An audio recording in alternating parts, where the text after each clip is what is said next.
Policies of the left have matured enough to bite the hand that feeds them. Recently, two Democrats who supported defunding the police in Philadelphia and Chicago were both carjacked just hours apart from each other. Democratic Congresswoman Mary Scanlon was robbed at gunpoint in Philadelphia's FDR Park just 16 hours after Illinois State Senator Kimberly Lightford and her husband were also carjacked in a suburb 20 minutes outside of Chicago. The situation speaks for itself. Police here say three men en masse jumped out of that Durango and demanded Senator Lightford's Mercedes. Multiple shots were fired. I begged them not to shoot us, and I begged them not to shoot my husband, not to shoot me.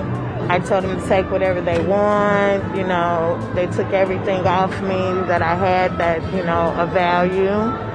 And I offered the car. I just wanted my life. I wanted my husband's life. And the big story on Action News tonight is the gunpoint robbery of Congresswoman Mary Gay Scanlon. She was not injured, but her vehicle, her purse, her cell phone, and other items were all taken. And late tonight, a big break in the investigation. Authorities located the stolen vehicle. I don't care if somebody decides to loot a Gucci or a Macy's or a Nike, because that makes sure that that person eats.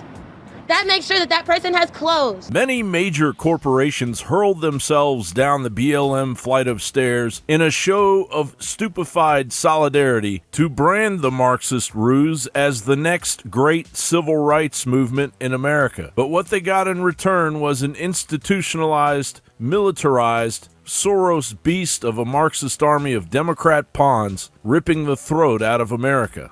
I believe the organization stood for exactly what the name implies. Black lives do matter.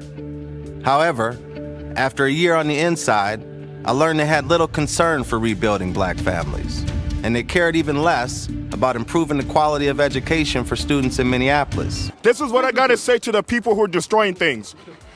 If you really feel like you have to take an opportunity, like if you're going to be an opportunistic, something is wrong with you. When you say that we've seen an increase in crime over the course of the pandemic, there are a range of reasons for that. Would you consider one of the reasons in the range prosecutors who are cutting people who are accused of many criminal offenses loose too quickly? I am not, as I wasn't yesterday, going to give an assessment for every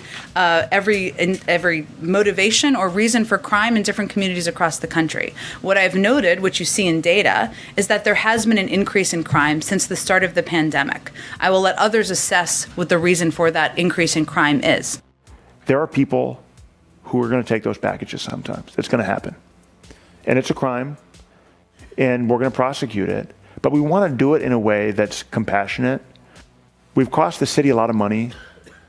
We've exposed someone to the sexual assault that occurs in jails, to the contagious diseases that are transmitted in jails. As the Soros flash mobs morph into squads of organized economic hitmen unwittingly aiding in the controlled collapse of the economy. Amazon supports the protests, right? Like Amazon supports the protests. Citibank's CEO. It's the people with the most accumulated capital in America are also on the side of this protest. Why?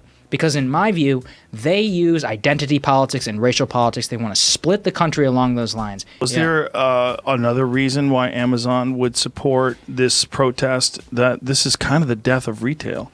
I mean, this is one of the final nails in the coffin of retail. When you think about investing your money in a brick and mortar store with a glass window. In a recent letter, those companies begged Congress to end the smash and grab epidemic plaguing their outlets, writing, "Dear Speaker Pelosi, Leader Schumer, Leader McConnell, and Leader McCarthy, leading retailers are concerned about the growing impact organized retail crime is having on the communities we proudly serve, which is why we strongly support the bipartisan and bicameral Integrity, Notification, and Fairness in Online Retail Marketplaces for Consumers Act." Finally, the corporations have spoken, but is anyone really listening? John Bowne reporting.